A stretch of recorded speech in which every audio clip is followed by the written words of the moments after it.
En France, il se vend chaque jour environ 16 millions de bouteilles et de canettes de bière. Si vous aussi, vous êtes fan de cette boisson dorée, ou si vous n'en consommez qu'occasionnellement, j'ai quelques informations intéressantes pour vous. Sur les étagères de chez Auchan, Lidl, Carrefour et de dizaines d'autres magasins, vous trouverez des bières qui ressemblent à de la bière, qui sentent la bière et qui coûtent le prix de la bière, mais qui contiennent à l'intérieur une composition d'épouvante. Elles sont fabriquées à partir de sirop de glucose, de maïs et contiennent des succédanés de malt au lieu du traditionnel malt d'orge. Tout cela pour réduire les coûts de production. Dans cet épisode, je vais vous montrer 7 bières spécifiques que vous devriez éviter. Je parie que vous avez acheté au moins l'une d'entre elles ces derniers temps, alors regardez attentivement. Mais pour que vous ne repartiez pas de cet épisode les mains vides, vers la fin, je vous montrerai également 3 bières que vous pouvez acheter sans hésiter. Celles-ci se caractérisent par une composition propre, un prix juste et une véritable tradition. C'est parti. Hashtag bière numéro 1, Kronenbourg ou bière blonde, industrielle de masse similaire. La Kronenbourg, ou la Kro, est une bière que tous les Français connaissent. Si vous ne la buvez pas, vous connaissez certainement son imagerie populaire, les comptoirs de bar, la convivialité des bistrots et ses messages axés sur le partage et la simplicité. L'image construite depuis des années suggère un produit naturel, authentique, lié à la tradition brassicole historique. Mais est-ce vraiment le cas ? La composition de ce type de bière blonde de masse se présente ainsi: eau, malt d'orge, maïs ou grains non maltés, sirop de glucose et houblon. À première vue, cela semble assez innocent, car la liste est relativement courte. La majorité des ingrédients sont corrects, à l'exception de certains. Comme vous vous en doutez probablement, il s'agit du sirop de glucose et des matières premières moins nobles. Le sirop de glucose et le sucre dans la bière sont des additifs que les producteurs utilisent principalement pour augmenter le taux d'alcool sans accroître la quantité de malt. Le malt est plus cher, tandis que le glucose est moins coûteux. Il fermente plus vite et plus efficacement, de sorte qu'à partir de la même recette, on peut obtenir plus d'alcool à un coût inférieur. Dans une bière traditionnelle, fermentée selon une recette classique, le sucre industriel ne devrait pas exister, car il n'apporte rien à la bière en dehors de l'alcool. Il convient également de noter que ces sucres se trouvent souvent en bonne place dans la composition, ce qui signifie qu'il y en a pas mal dans la bouteille ou la canette. Cela signifie que le produit contient un peu plus de calories vides que d'autres bières et peut provoquer des pics de glucose plus importants dans le sang. Et c'est là qu'apparaît la question que vous devriez vous poser lorsque vous vous trouvez devant le rayon du magasin. Le produit est vendu sur la base de la tradition et de l'authenticité. Mais une bière traditionnelle ne devrait pas avoir de sirops industriels dans sa composition. Il s'agit d'un procédé industriel moderne destiné à réduire les coûts de production et non du résultat d'une recette historique. Et, en effet, cette composition plus économique se traduit par un prix plus bas, étant généralement l'une des bières les moins chères des magasins. Souvent, on peut la trouver à un prix très bas au litre. En conclusion, c'est une bière construite sur une image, non sur la qualité de sa composition. Vous payez pour le marketing de masse, mais vous recevez une bière avec des ajouts économiques. Si vous cherchez une bière avec une recette traditionnelle, c'est-à-dire du malt, de l'eau, du houblon, de la levure et rien d'autre, alors ce n'est pas le bon choix. Cette bière compte pourtant un grand groupe de fans en raison de son prix accessible et de son accessibilité globale. Hashtag Carlsberg est une marque mondiale de bière. La canette verte, le logo rouge et le slogan « Probably the best beer in the world » sont connus aussi bien en Europe, en Amérique qu'en Afrique, car le marketing de cette entreprise est au plus haut niveau. Et c'est exactement de marketing qu'il s'agit ici, car c'est la seule chose que vous payez vraiment quand vous achetez une Carlsberg, puisque je ne peux pas me plaindre de la composition de cette bière. Carlsberg, en comparaison avec d'autres bières de cette liste, a une composition très propre et simple. Elle contient de l'eau, du malt d'orge et du houblon. 3 ingrédients et rien de plus. 0 sirop, 0 succédané de malt, 0 arôme. De ce point de vue, Carlsberg est bien meilleure que la première bière mentionnée, et probablement que 90% des bières du marché. Où se trouve alors le problème ? Dans le prix. Carlsberg coûte en France un prix moyen assez élevé pour une canette ou une bouteille industrielle standard. Ok, peut-être qu'en cette année 2026, un tel prix pour une bière n'est pas quelque chose qui vous laisse bouche bée. Cependant, pour la même somme, ou même pour moins cher, vous pouvez acheter, par exemple, des bières de brasserie régionale française ou de grands classiques locaux avec une composition tout aussi propre, souvent avec de meilleures critiques gustatives et sans payer pour un logo danois.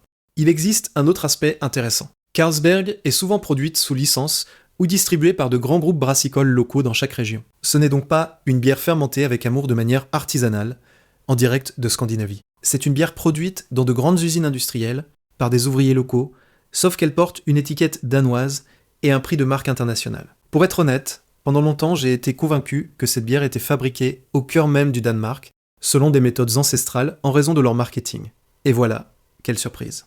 Hacht, bière numéro 3, 1664, standard. La troisième bière, que je ne recommande pas, est la 1664 classique. La 16 est une marque de bière qui bénéficie d'un marketing excellent. Nous la connaissons tous à travers ses publicités axées sur le savoir-faire à la française, l'élégance, le goût bleu-blanc-rouge et une communication omniprésente. Tout cela fait passer le produit pour quelque chose de naturel et de très proche de la grande tradition française. Pourtant, ne se cache-t-il pas quelque chose de suspect dans sa composition ? Vérifions: eau, malt d'orge, blé, sirop de glucose, extrait de houblon. La présence de sirop de glucose et d'extrait industriel dans la composition est un signal que le producteur cherche des économies. Au lieu d'un pur malt fermenté de manière traditionnelle, vous recevez un substitut plus économique. Le sirop de glucose utilisé dans les bières de grande consommation contribue à la formation de calories vides avec une faible valeur nutritionnelle. Une telle bière affiche un nombre de calories par canette similaire à la moyenne, mais l'excès de sucre et de substituts industriels peut entraîner des problèmes de santé, comme le diabète de type 2 ou la résistance à l'insuline. Si vous consommez cette bière régulièrement, cela vaut la peine de garder cette information à l'esprit. Et saviez-vous qui est le producteur de la bière 1664 ? C'est Brasserie Kronenbourg, qui appartient au gigantesque consortium international danois Carlsberg Group. C'est un groupe mondial qui produit cette bière sous un nom qui résonne avec l'histoire locale et l'année historique, 1664. Quel est le goût de cette bière standard ? Les critiques la décrivent souvent comme une bière industrielle passe-partout, avec une amertume un peu métallique et un profil de malt assez faible. C'est le résultat d'une production de masse axée sur le volume, pas forcément sur la finesse du goût. Bien sûr, le goût est subjectif. Personnellement, j'aime les bières avec une certaine amertume, à l'oulaguet, mais si vous cherchez une bière avec un caractère raffiné et un profil de malt riche, la version standard ne vous impressionnera probablement pas. En conclusion, c'est une bière dont le goût est calibré par des techniques industrielles produites par un géant mondial sous un nom historique local. Oui, c'est une bière accessible, mais si vous cherchez une bière avec une composition plus saine et une meilleure recette, comme je l'ai mentionné, je vous présenterai à la fin 3 bières qui valent le coup. Et maintenant, abonnez-vous à ma chaîne et passons à la 4e bière, qui est Desperados. Hashtag bière numéro 4. Desperados est une bière différente de toutes les autres. C'est une bière aromatisée à la tequila qui s'associe à l'ambiance latino, aux soirées et aux festivals. Pourtant, pas besoin d'être un expert pour savoir que le contenu de ce produit, pour le dire délicatement, n'est pas idéal. La composition complète de la bière Desperados se présente ainsi: eau, malt d'orge, sirop de glucose, sucre, extrait de houblon, correcteur d'acidité, acide citrique, arôme naturel contenant du distillat d'agave 0,1%. Desperados contient donc plusieurs ingrédients qui diminuent sa qualité par rapport à une bière classique. Le plus gros point noir est le sirop de glucose et le sucre. Ces 2 ingrédients augmentent la valeur calorique et ne sont pas bénéfiques pour la santé. La présence d'arômes indique qu'il s'agit plutôt d'un produit industriel transformé que d'une bière naturelle. L'acide citrique en soi est sûr, mais dans une telle boisson, c'est un additif superflu utilisé pour masquer le goût de base et l'améliorer artificiellement. Et où est la tequila ? Eh bien, l'alcool d'agave ne représente que 0,1% du produit. À propos de la bière Desperados, je suis tombé sur internet sur un article intéressant. La Desperados, produite pour certains marchés de l'Est de l'Europe, présentait une composition différente de celle vendue en Allemagne ou sur les grands marchés occidentaux à certaines époques. Dans les versions les moins bien loties, le sucre de canne ou de betterave était remplacé par du sirop de glucose fructose encore moins cher, ce qui signifiait que les consommateurs locaux recevaient un produit inférieur à un prix élevé. Quand le producteur a été interrogé sur ces différences, la réponse a été simple. Chaque pays a la possibilité d'adapter la recette aux préférences des consommateurs sur les marchés locaux. En d'autres termes, le fabricant considérait que les consommateurs pouvaient recevoir une recette plus économique. L'article date cependant de 2018, et aujourd'hui sur le site du producteur, la composition a été uniformisée. C'est pourquoi il faut souligner que cela fait partie de l'histoire. Si vous ne le saviez pas, vous pouvez laisser un like sur cette vidéo. Desperados est produite sous la direction du groupe Heineken. Ce n'est pas une recette mexicaine fermentée quelque part à la frontière du Texas, mais une boisson produite industriellement sous licence hollandaise, bourrée de sirop et avec 0,1% d'alcool d'agave pour faire illusion. En conclusion, Desperados est un produit basé exclusivement sur le marketing. Des sirops à la place du malt, de l'arôme à la place de la tequila. Si vous voulez une bière avec une bonne composition, la Desperados n'est certainement pas le bon choix.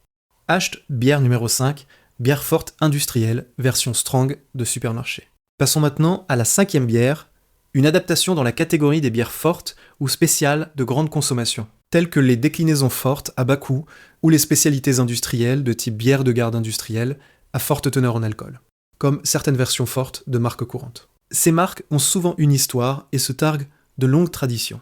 Dans ce cas, nous ne parlons pas de la version classique légère, mais des variantes spéciales où la composition soulève de sérieuses questions.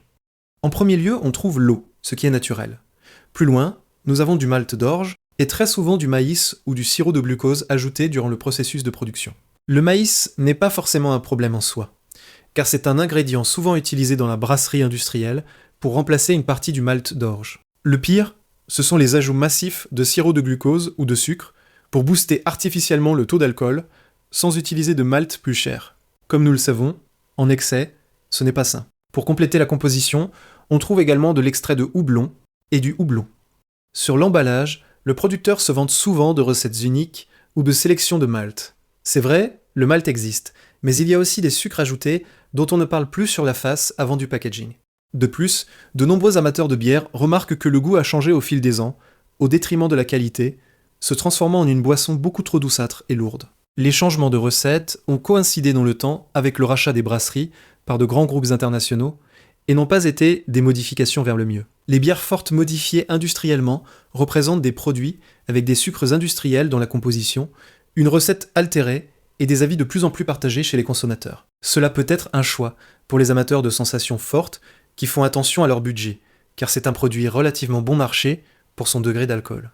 H, bière numéro 6, Pelforth brune, bière de caractère industriel. La bière numéro 6 est l'équivalent des bières de type strong, brune, ou rousse à forte image traditionnelle de masse, comme la Pelforth brune ou des variantes similaires. Une telle bière éveille immédiatement des associations avec quelque chose de solide, de rustique et de traditionnel. Le nom suggère de la maturité, un caractère fort et un goût intense. Sur l'étiquette, on voit souvent apparaître des messages évoquant des recettes anciennes et une tradition authentique. La composition d'une telle bière contient de l'eau, du malt d'orge, des céréales non maltées, comme le maïs, du sirop de glucose ou du caramel aromatique, du houblon et de l'extrait de houblon. Si vous avez regardé cet épisode avec attention, vous savez déjà que le sirop de glucose ou le sucre industriel dans la bière ne sont pas souhaitables. Et ici, c'est la même chose. Pourtant, en comparaison avec d'autres bières extrêmement sucrées, ces variantes conservent une certaine note d'amertume ou de torréfaction, ce qui en fait une option un peu meilleure que celles qui sont complètement édulcorées. Les slogans sur la tradition ne sont là sur l'étiquette que pour éveiller la confiance et l'association avec la qualité. Sauf que le sirop de glucose n'existait pas à l'époque des anciennes brasseries. Le producteur de ces bières est un grand groupe mondial, comme le groupe Heineken pour Pelforth, la même entreprise qui produit le reste des bières de volume du marché. C'est une marque globale, pas une petite brasserie avec des méthodes artisanales, comme on pourrait le croire en lisant l'étiquette. Les avis des consommateurs sont clairement partagés. Une partie des buveurs salue ces bières pour leur goût prononcé et leur alcool bien masqué. D'autres sont impitoyables et les qualifient de piquettes industrielles. Personnellement, je n'ai rien contre leur goût. Il est tout à fait acceptable pour une bière de grande distribution. En conclusion, c'est une bière avec des substituts bon marché, cachés derrière des slogans de tradition. Si vous cherchez une bière de caractère avec une composition vraiment propre, il existe de bien meilleurs choix, mais pour le goût d'une bière industrielle forte, cela reste correct. HD, bière numéro 7. Les bières ultra économiques en plastique, PAT, marque de premier prix, ex-Königsbier, Carlsquell, bière de discount. La dernière bière que je ne recommande pas fait partie de la catégorie des bières de discount les moins chères, ou vendues en grand conditionnement plastique, canettes premier prix, comme les marques de type Königsbier, Carlsquell, ou les variantes extrêmement économiques des hard discounters. En queue de liste, nous avons une bière qui se démarque des autres, pour une seule raison toute simple. Ici, le principal contre-argument, c'est le goût. Pas seulement les sirops dans la composition, pas le marketing, mais le goût, ou plutôt son absence, ou la présence de ce qui ne devrait jamais exister dans de la bière. Ces usines industrielles massives sont renommées pour la production de boissons bon marché, destinées aux magasins de type discount et à des clients pas très exigeants. Et c'est dans cette phrase que se cache l'essence du problème. Ces bières, vous les trouvez chez Lidl, Aldi ou l'épicerie du coin à un prix carrément dérisoire. Que disent les personnes qui ont bu une telle bière ? Les avis sont unanimes, les critiques décrivent le goût comme étant aigre-lait, rappelant un vin bon marché coupé à l'eau. On y sent des notes de pomme acide, de malt éventé, une touche métallique et une amertume chimique atténuée par l'acidité. Ça donne envie, n'est-ce pas ? Mais attendez, ce n'est pas tout. Une caractéristique de ces productions ultra bon marché observée par presque tous les testeurs, est une note métallique prononcée et une odeur de vieille pharmacie ou de dépôt chimique. Ce n'est pas le problème d'un seul lot, c'est un élément constant du profil gustatif, répété dans les critiques au fil des ans. Les avis les plus récents, de 2025 et 2026, sont tout aussi impitoyables. Des notes très désagréables, à l'odeur, comme si la bière était infectée. Le goût est étrangement indéfinissable, on sent du carton mouillé et un arôme désagréable. Bien sûr, il se trouvera des personnes pour dire qu'elles aiment ça.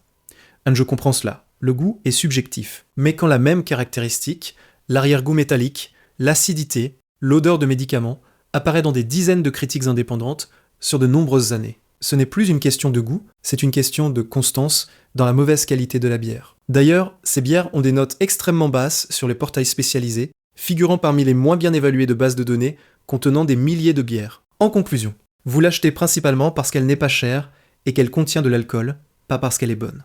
Ok, et maintenant quelque chose de plus agréable, car j'ai pour vous 3 bières qui méritent vraiment que vous les cherchiez sur les étagères. Vous êtes prêts ?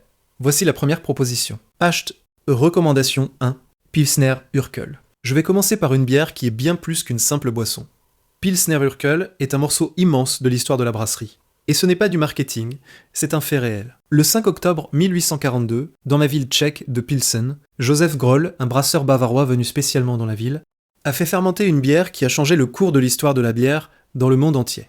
C'était la première lager blonde du monde. Une bière claire, dorée, qui a surpris tout le monde par son aspect et son goût. Ni la recette, ni le processus de production n'ont changé depuis ce moment-là. Des analyses de laboratoire régulières, dont la plus ancienne date de 1897, confirment que la qualité et le goût sont restés inchangés. Pilsner Urquell est faite exclusivement à partir de 3 ingrédients. L'eau pure de Pilsen, du malt blond d'orge et du houblon de Saaz, Zatek. Le goût de la bière Pilsner Urquell est un équilibre parfait entre la douceur du malt obtenue par la triple décoction et l'amertume du houblon, Saaz. À chaque gorgée, vous ressentirez d'abord la fraîcheur de la carbonatation naturelle, et un instant plus tard, des notes subtiles de caramel qui sont complétées par une agréable amertume de houblon. Le brassage par triple décoction est l'une des méthodes de production les plus laborieuses, et c'est exactement elle qui est responsable de ce goût de malt si caractéristique et unique. Il y a aussi une histoire intéressante liée à la production régionale. Pendant une période, Pilsner Urquell a été mise en bouteille ou produite dans d'autres usines sous licence. Mais la production a été relocalisée en totalité en République tchèque, précisément par souci de l'image de la marque. Le producteur a estimé qu'une bière de cette classe devait voir le jour exclusivement dans l'usine d'origine à Pilsen. Vous vous souvenez de l'histoire de la bière Carlsberg ? C'est exactement là que réside la différence entre les deux marques.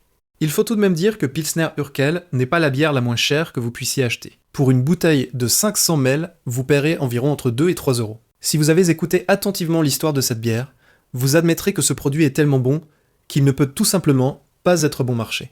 Si vous cherchez donc une bière avec une composition propre, une tradition de plus de 180 ans et un goût qui se distingue immédiatement de tout ce dont on a parlé au début de cet épisode, pour la Pilsner Urquell, cela vaut le coup de payer un peu plus. Si vous ne l'avez pas encore bu, je vous recommande d'acheter une bouteille juste pour la tester. Recommandation, tout, Fischer, tradition, Sommeterror bière de grande brasserie traditionnelle. La deuxième recommandation est la Fischer Tradition, ou une bière de grande brasserie traditionnelle, comme Météor. Fischer est l'une des bières les plus reconnues dans le paysage brassicole traditionnel français, et l'une des rares bières de grand volume que je peux vous recommander le cœur léger. Mais avant de dire pourquoi, je dois dire quelques mots sur l'histoire, car là-bas, il y a vraiment de quoi être fier. La tradition brassicole en Alsace est ancrée depuis des siècles, traversant les guerres, les changements de régime ou de frontières. C'est un fait historique, pas un truc de marketing. La brasserie Fischer, fondée à l'origine en 1821, possède une tradition incontestable avec sa fameuse bouteille au bouchon mécanique. La composition, zéro objection, la Fischer Tradition, tout comme les versions classiques de chez Météor, est fabriquée à partir d'eau, de malt d'orge et de houblon. Sans sirop de glucose, sans maïs dans les versions premium traditionnelles, sans succédané bon marché de malt. Une composition propre et traditionnelle, et c'est ce qui la distingue de la majorité des bières économiques du marché. Ces bières affichent également à leur palmarès des distinctions et une reconnaissance historique de longue date. Si l'on parle du goût, une partie des buveurs soutient que les grandes bières de tradition ont un peu changé au fil des ans et n'ont plus exactement le même goût que par le passé. Vous avez probablement déjà rencontré vous aussi l'opinion « avant c'était meilleur ». J'ai aussi entendu des avis disant que le goût peut différer légèrement selon le lot. Je ne sais pas à quel point c'est vrai, mais vous pouvez donner votre avis sur cette bière dans les commentaires. En conclusion, Une bière de grande brasserie traditionnelle signifie une composition propre, une longue histoire de tradition et une grande disponibilité partout. Si vous cherchez une bière de grande consommation qui ne contient pas de sirop industriel et qui a derrière elle une véritable histoire, c'est le bon choix. Hashed, Just, recommandation 3, bière artisanale locale non pasteurisée, Ex, Gallia non filtrée, Gen Lane non pasteurisée ou microbrasserie artisanale comme la débauche Ninkasi. Et la dernière bière, digne d'être recommandée, qui peut être une surprise pour beaucoup, est une bière artisanale locale, non pasteurisée ou non filtrée, ou une bière artisanale de tradition provenant de petits producteurs indépendants, comme les créations de microbrasseries locales réputées. À mon avis, ce sont les bières les plus sous-évaluées du grand marché. Les bières artisanales authentiques n'ont pas un budget publicitaire énorme à la télévision. Et on ne les croise pas à chaque coin de rue dans les PMU ou les bars de quartier basiques. Et c'est dommage, car ce sont des bières qui méritent vraiment qu'on s'y intéresse. La tradition de la bière artisanale en France connaît une véritable renaissance, liée au renouveau des microbrasseries indépendantes et au retour des recettes authentiques. Ce n'est pas une marque inventée de toutes pièces par un département marketing dans un immeuble de bureau, mais cela reflète l'esprit des brasseries indépendantes passionnées qui produisent de la vraie bière. La composition de ces bières artisanales ou non pasteurisées est excellente et sans mauvaise surprise. Cette bière est produite selon une recette traditionnelle à partir d'eau, de malt d'orge et de houblon. Ce sont exactement les mêmes ingrédients que pour la Pilsner Urquell. C'est le standard que vous devriez attendre de n'importe quelle bière que vous achetez. Quel est son goût ? Ce sont des bières de fermentation soignée avec une odeur agréable, fraîche, de malt et des notes subtiles et aromatiques de houblon frais. Le goût est consistant, plein, dominé clairement par le malt, tandis qu'une amertume délicate de houblon n'apparaît qu'en arrière-plan. C'est une bière avec du caractère. Ce n'est pas aqueux, ce n'est pas vide, ce n'est pas fade. Vous sentez le malt et vous sentez le houblon. C'est comme ça que ça doit être. Une bouteille de bière artisanale propre n'est pas super bon marché, vous l'achetez aux alentours de 3 à 4,50 € selon la brasserie. C'est un prix adéquat pour une bière avec une composition propre et une histoire vraie. En bref, c'est une bière pour laquelle vous n'avez pas à vous demander ce qui se trouve à l'intérieur. Composition propre, recette excellente et un goût qui parle de lui-même. Si vous ne l'avez pas encore essayé, c'est le meilleur moment pour le faire.